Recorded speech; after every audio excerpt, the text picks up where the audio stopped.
Hello and welcome to the Providence College Podcast. I'm your host, Liz Kay, and I'm joined by producer Chris Judge of the class of 2005. Here in the Providence College Podcast, we bring you interesting stories from the Fryer family. This week, we're talking with Christie Miranne, a member of the class of 2004. Miranne is an expert in marketing and direct sales, brand building, and strategic business development. As an executive vice president of product development and strategy for a division of the Home Shopping Network, Miranne led a team that designed and marketed products in many categories, with celebrity partners such as Iman, Serena Williams, and Keith Urban. In 2019, she co-founded the Joy Company with family members including her mother, Joy Mangano, entrepreneur and inventor of products such as the Miracle Mop. Miranne is one of several alumni speaking at Providence College's Women Light the Way conference, part of the college's celebration of 50 years of women. Christy, thank you so much for joining us. Thank you so much, Liz. I'm very excited. So many of us are familiar with the Miracle Mop and huggable hangers and other products, especially after watching the major motion picture Joy, starring Jennifer Lawrence and Robert De Niro. Yes. And now there's also a musical in the works. The film was inspired by your family's story, but it deviates in some major ways. Can you help us separate some of the truth from fiction? Yes. Well, first of all, yes, I am the oldest daughter of Joy Mangano. So I'm blessed to be in that role first and foremost. And I've worked with her for 18 years. And I co-founded the Joy Company with her most recently. And actually my brother and also my husband works with us too. And my sister doesn't directly work with us, but we try to keep her in the mix as much as possible. She does her own thing with Amazon Live and a few other things, but we try to keep her in the mix of what we do too, because she's amazing.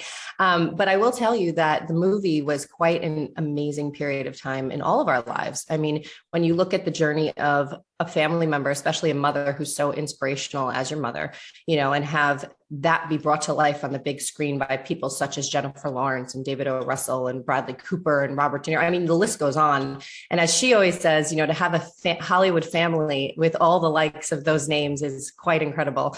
So to sit there on opening night was, I'll just be honest, which I don't say this often, but I think I cried from the second it started to the second it ended, because it was so surreal and so powerful. And I was so happy that, they honored her in such a way.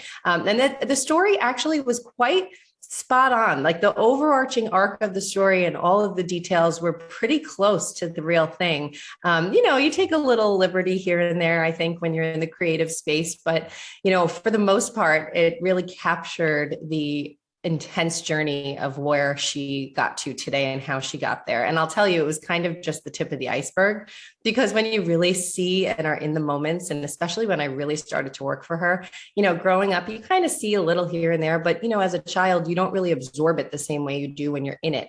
And so when you get into that moment and being a part of the business world with her, it really changed my perspective on how she had to climb mountains and get to where she is today. So I think if they made a sequel, they probably have to make a part 2, a part 3, a part 4, maybe even a part 5, because that's how much we've accomplished since that piece of time in her life. So, and I'm glad to be a part of it with her now and, carving my own path as well. So it's a very big piece of my life. So, and you were so young when your mother launched the company. How much of her struggle did you witness, and how does that shape your approach to work and parenting? Well, that's a very good question. When you think about it, a lot of people think when you look at her today, oh, she's successful. She's always been successful. And if you don't really know the story, you don't really know the struggle. And so I think that, as a part of that journey with her, as the oldest child, I definitely felt it probably the most out of the three of us. I think her and I, they call me the second mother of the family. And I think it's because her and I try to keep everybody, moving and going and, together. And I think that's a very important piece of why we all get along so well. But, when you look at that piece of the struggle and you learn from that, it was never an easy road, and nothing's ever an easy road. Quite frankly, even when you have success in certain forms, and there's all different levels of success, it doesn't mean things get easier. Sometimes they're harder in different ways, or sometimes the struggle becomes a different struggle. And so, I think as you look at that, for me in particular, I was a part of it. I felt those pieces of what she went through. And now today we go through different pieces of struggles on all different levels, especially even pivoting in what we did. It was a very brave decision for us to exit a corporation and start a corporation of our own and a company of our own, and do it in a way that we knew could be bigger, better, broader for, specific reasons. And that's a whole other, you start from here again. And so, you take what you've learned, you do it in a different way, and you want it to be different for people at home and the consumers and, the way we function as a group. And, now we're sitting here today in a whole new, arena, and we love it. So, you have to be okay with shifting your skis and not having everything go as planned, because life is not, a specific universal blueprint, and everybody's journey is different, and everybody is going to go through things. And it's always the one thing she's always said, which I think is very important for people who listen to this, or people who are going through even transitions in their life, especially when you think about college and exiting college and entering that next chapter, is when you think about what you're doing, don't be afraid about the next piece of it. Don't also feel like you have to follow a specific step. There's so many different ways to get to where you want to go in business and in life. And, to balance that work and life, there's so much that goes into that. I mean, there's books and, there's all these podcasts on it. And, as a mother of three and as an executive, I feel like the one thing you have to kind of remind yourself is that you don't have to do everything. Your kids will love you if you're happy and you're being happy with them and being present with them when you're with them. I mean, that's the one thing is, I get very wrapped up in what we do in the workspace, and I have to make sure when I come home that I do put my phone down, or I do take that moment, or, those are the things that we have to do as mothers as well. So, so she showed me a lot of that, and I feel very fortunate to have that inspiration from her. So you've talked a lot about your company. Let's talk a little bit more, since the Joy Company is very much a family business. You mentioned your mother, your brother, your husband, all are co-founders with Yes. you. So this is not an arrangement that would work well for everybody. How do you and your family members make this successful? What do you think, are there characteristics or things that you do to make this work? Well, I think it's interesting. In her book, my mother had always written that you don't want to separate your family and your work life, that you can blend them in a way. And so, look, not everybody's very close with their family members. And I mean that by blood relatives, right? But when you're in the workspace and when you're going through life, people do become part of your circle. And so it doesn't necessarily have to be blood related people who are part of that world, right? It's people who are close to you. And so when you create that familial atmosphere and you bring people into that circle, it's a nice thing to be able to do a lot with them. And so for us to blend home and work life, I consistently try to convince my brother and sister to move directly down the block from me. I haven't been successful yet, but I'm working on that. So the fact that we do get to work together is at least a bonus. But, I think that the fact that we mesh all the worlds, I think we all think very, differently, but we complement one another, and we're okay with that. And I think that creates that success. And I will tell you one big thing that, going through her career, my mother had a lot of people who started out with her at ground zero, right? They were the people who really were a part of building her up from the start. That, because you don't do anything alone, right? You have a group, and whether it's one person or if it's two people or if it's 100 people, there are people who help you along the way and create that path with you. So I think what was very interesting about what she did is she kept a lot of those people with her for the entire journey and made sure that she kept that secret sauce, so that she could continue to create that balloon of success. And I think with us, we really work so well together, and we keep people in our circle who help build and have that same passion for what we do. So we do have an even more extended family now with everything we do with the people who do work around us. And I think it's such a great thing because we just keep adding on people as we go. So it's a really nice network. And our group and our company is set up in such a way where, we're just trying to make a difference with what we build on the product side and what we build on the brand side. And when you're facing the consumer space and the consumer is judging you as a brand and thinking about what they do with their choices today, you have to make sure that as a brand and even as a personality attached to a brand, that you're living that same life and you're following those same morals. And I think that's a very big point for a lot of the consumers today. They realize and can see through what companies or what personalities are really bringing them the real, right? And I think that that point of differentiation, they're very smart. They're the smartest consumers. We are the smartest consumers. We know what we want to buy and what we want to be a part of, in the way of service industries and things like that. And we choose wisely. And I think that that's a very big piece of today, how you brand something or how you create, a consumer facing business. It really has to be very true to what you stand for. So let's shift gears a bit and go back in time. So what brought you to Providence College?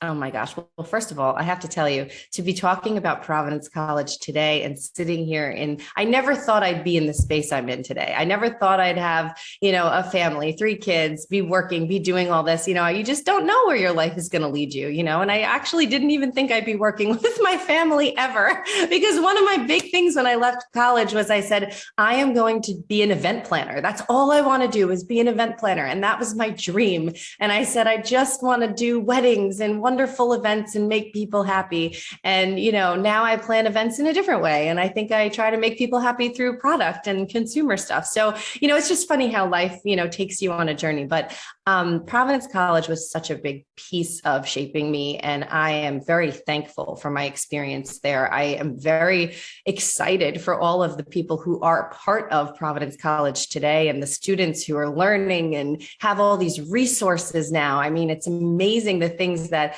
students have today that we didn't have when I graduated in 2004, which I don't even want to say the number. But anyway, I guess there are others who graduated before me, but it does seem like a long time ago. And my choice to go to Providence College stemmed from actually a teacher when I was in high school. I love school. I was a very big part of my school system when I was growing up. And this teacher, his name was Mr. Saminsky. He actually went to Providence when it was an all boys school, I believe, right? And so he, for him, he used to tell us these stories, and mind you, to the entire class, multiple grades. He'd sit everybody down in the library and he would tell these stories. It was an annual story, and they'd be revolving around his experiences at PC. So, of course, when I was looking at where I was going to go after high school, I had to put PC on my list because I was very curious about this magical place, right? So I said, okay, I'm going to go tour it and I'm going to see. I mean, I had everything on my list from Dartmouth to Boston College to Loyola. I mean, you name it. It was like a whole gamut of places I wanted to look at and go. And when I walked onto the campus at Providence College, I mean, I have to tell you, from the energy to the culture, to the environment, to even the way the city is set up. I mean, I have to tell you the lighting on Harkins Hall. I mean, everything about what I felt when I was going through that campus just drew me there. And, hearing what a great experience he had amongst other people who had gone there after him, it really just kind of led me down the lane of, I really think this is the right place for me. I'm a big one on energy. I love to have everything feel like a community. I'm a very big one for family. So, going there was probably the best decision I made. I had great 4 years. I almost wish I went longer, but, then I guess I wouldn't be where I am today. So, so that's my PC story. Which is a great one. I think a lot of people relate to that feeling of stepping onto campus and feeling at home and knowing it's the right place for them. Yeah. So you were a management major at PC. Yes. Are there any classes or experiences from your days that on campus that you feel like you still use in your time at the Joy Company and your career? Oh, well, I mean, I can name 1,000, maybe more.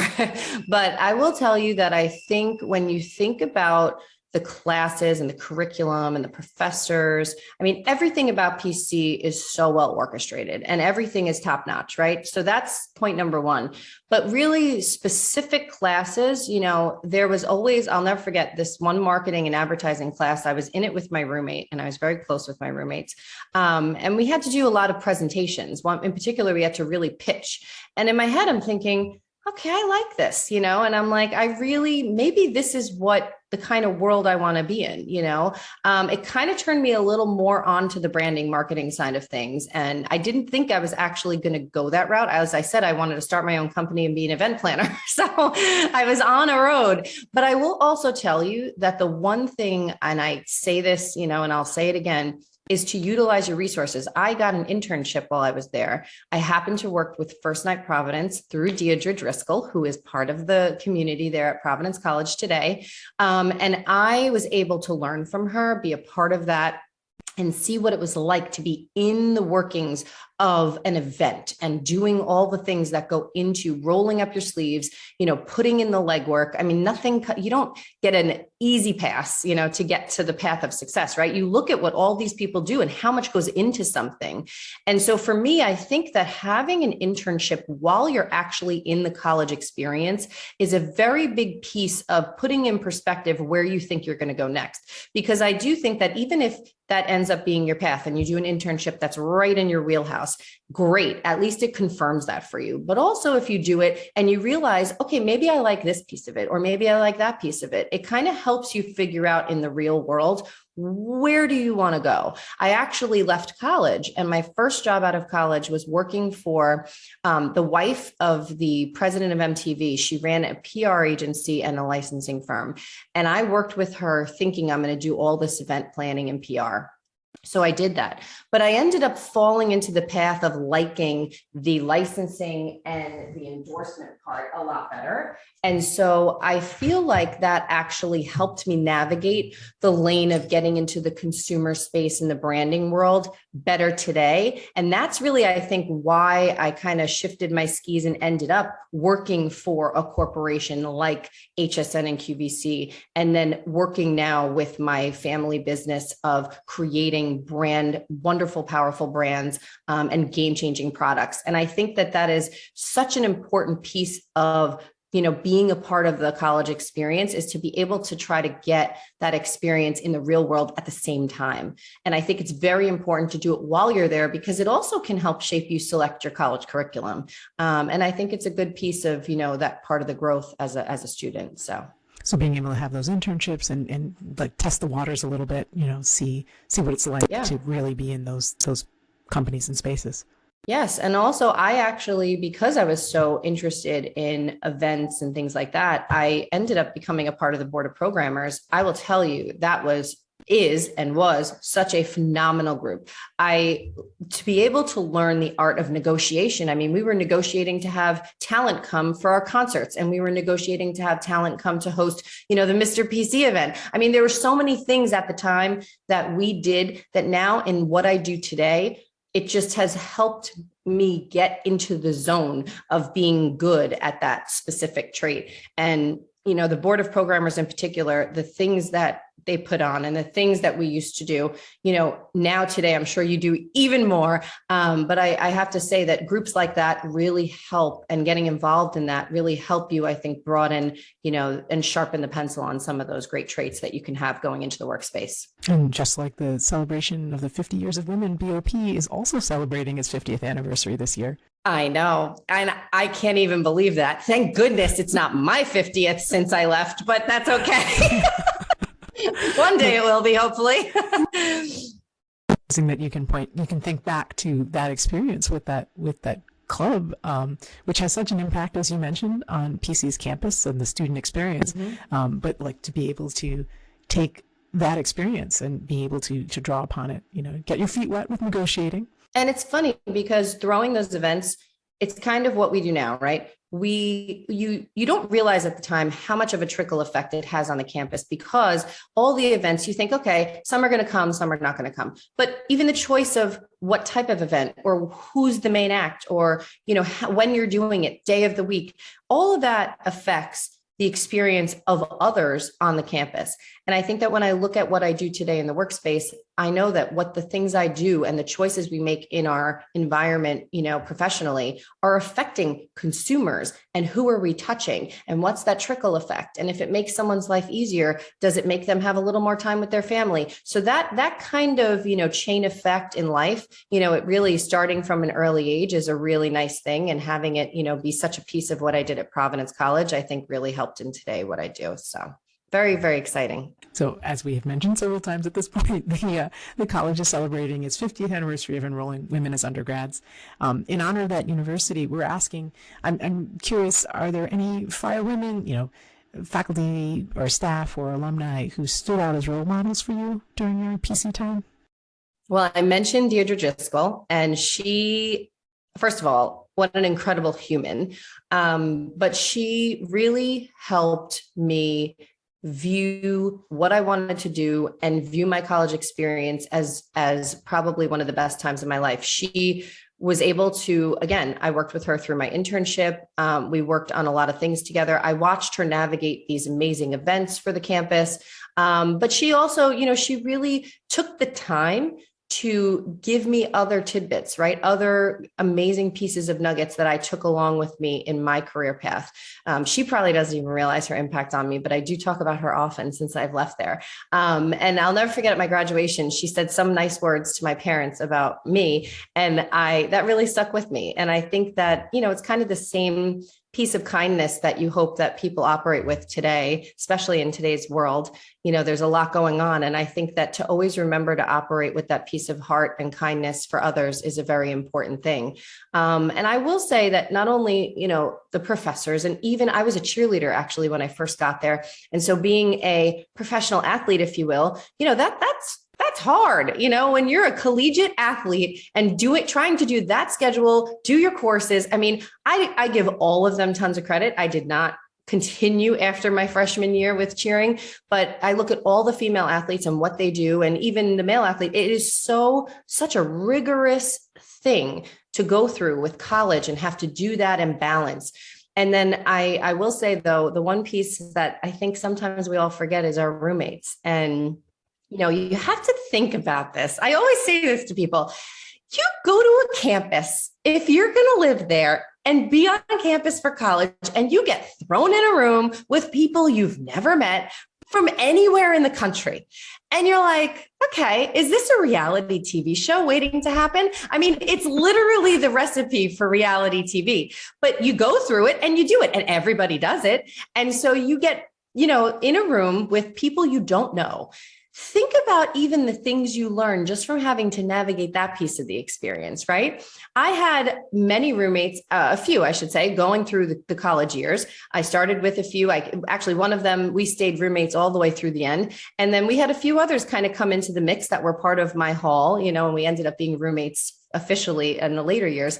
And I will tell you that those ladies today even were friends, and one of them is my neighbor and we worked together for a while, and I love her to death. And it's an amazing thing that you almost overlook the impact that who you are with and who you are with on a daily basis and who you get to know and learn from, you really learn from the people around you. So anyway, I think that that's always something that's always been a funny piece in my brain of how, everybody gets thrown in a room. It's like, okay, go ahead, be friends. That is a lot of learning that goes on there. So, And for, I think a lot of PC students, especially now, many of them have probably never had to share a room. And so that whole experience, that's right. Just negotiating, what it's like to share a space.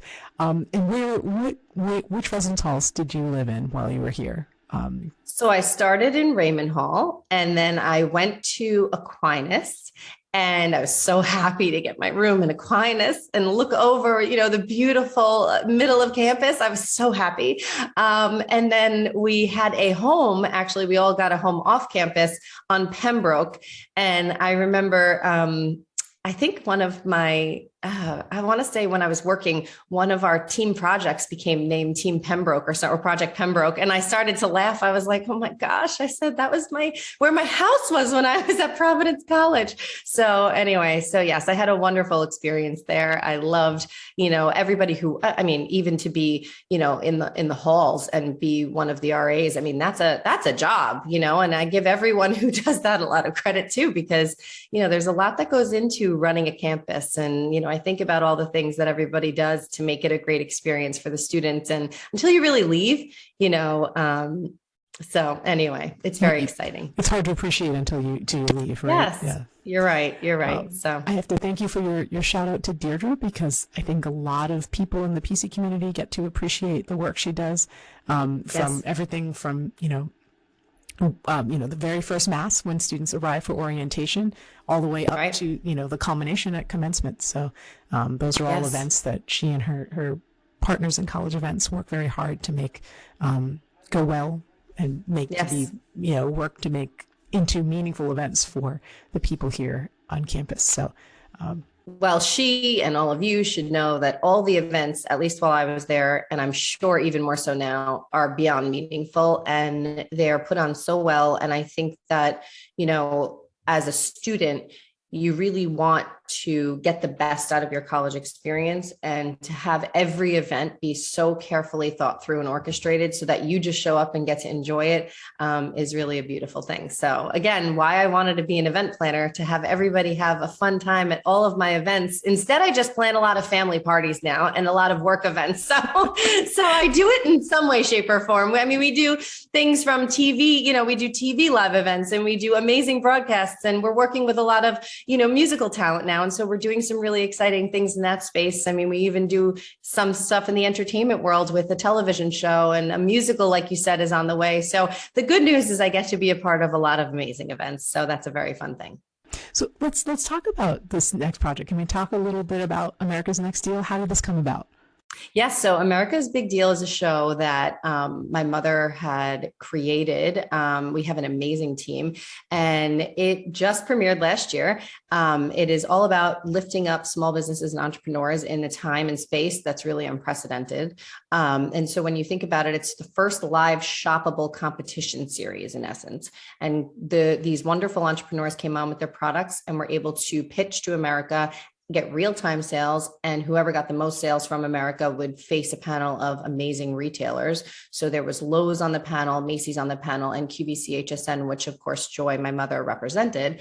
And so you have these judges, these panel members, and they then were able to give them and offer them a big deal. So exciting, so amazing. It was a groundbreaking format for NBC Universal. It was on a USA Network.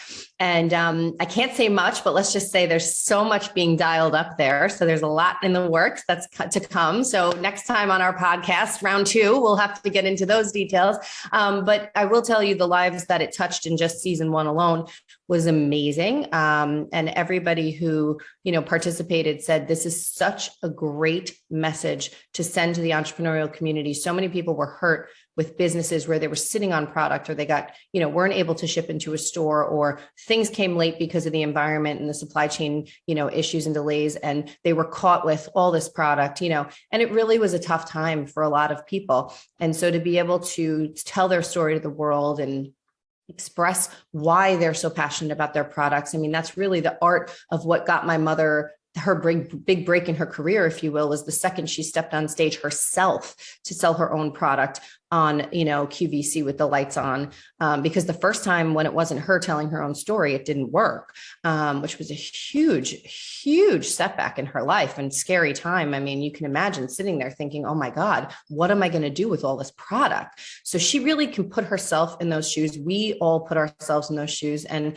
we worked on this amazing project together. And actually the group we worked on, talking about life coming full circle and making sure that you always have wonderful relationships with everybody you encounter in business and in life. When I had my first job out of college for the woman who I said was ran her Coburn Communications, which was her communications agency, who I love to death, her husband was the president of MTV. And he then went on to start his own production company. And that is who we partnered with on the show all these years later. So it goes to show that life comes full circle. We've been friends all these years, and we finally did something together with our new business model. So we are so thrilled about what's to come next. So very exciting. That's funny. So you never know when people from your network will come full circle, and you'll be able to reconnect. Oh, yes. I mean, I was on a call the other day with an executive at one of the top retailers. I won't name names, but the person goes, oh, do you remember when you did such and such project and you worked with this person and blah, blah, blah. And we're like, yes. And they're like, well, I ran that project and I don't think we even met, but I'm really glad to meet you officially today. And I said, there you go. Yet again, something every day, comes up where you're like, it's an amazing thing how many people come full circle in your life and you don't even realize it. So absolutely. Well, so is there anything else we haven't talked about that you'd like to add? We talked a little bit about the musical. We talked a little bit about America's Next Big Deal. Any other projects in the works? What's on the horizon for you and your family? I mean, I don't even really know how to answer that question because we're constantly doing new things, which is great, by the way. So I feel very fortunate to be part of an umbrella where, we are driving huge brands. We're driving really big business opportunities. And we're really bringing a lot of entertainment now to the world, which is a good thing too. But I will say that, I think when we talk about new opportunities, we're always searching for something and trying to work on something that makes a difference. And so that's what we do. And, even our products and what we create, we try to make sure that they're answering a need and making people's lives better, and doing things the right way. And so that to me is a big deal. I think that when we think about projects in the works, there's a lot to come. So all I will simply say is to keep your eyes and ears open. And next time we talk, I can maybe give you more insight as to what's actually coming. But I think the musical in particular will definitely be a fun one. And that is, I think next year, is the timeline now after post-COVID. So we're very excited about that. All original music. I mean, the cast is amazing. I will just personally say the little girl, and she's not even little anymore, but the girl who's playing the role of, if you will, Christie, is amazing. And obviously the whole thing is centered around Joy's journey and what goes on there. But, you have to think about it, right? You grow up, you go through life, and you really want to look at those role models around you. And even if it isn't specifically your parents, or maybe it's your grandparents, or maybe it's people you encounter with school, or, at college, like at PC, whoever it is that gives you that light and inspiration and fire to do what you want to do, you really want to zone in on those people and make sure that they're the ones who surround you and bring out the best of you. And I think that that's the biggest point, is for people to walk away knowing that when they take their next step, if they're taking a risk in something in business, do it in a smart way and keep the people around you who really help bring out the best you. And this way together, you can get yourself to a great spot. It's a very important thing in the world we live in today. And I think it's very important to have a good network around you as best you can. Well, I feel like that's definitely a lesson we can all take from the story of your mother and your family. As this feminist icon, a single mother turned entrepreneur, watching the careers of many. It's so inspiring. Thank you. Christie, thank you so much for chatting with us today. It's been wonderful to talk to you and learn more about your experience. Thank you so much. And I appreciate everything. It's so nice to see you. Tell Chris thank you too. And I hope that I can see you when I come there for this weekend's event. So. Absolutely. So subscribe to the Providence College podcast in all the usual places, including iTunes, SoundCloud, Stitcher, Google Play, and Spotify, as well as your smart speaker. If you like what you hear, please review and share with others. Thanks for listening, and go Friars.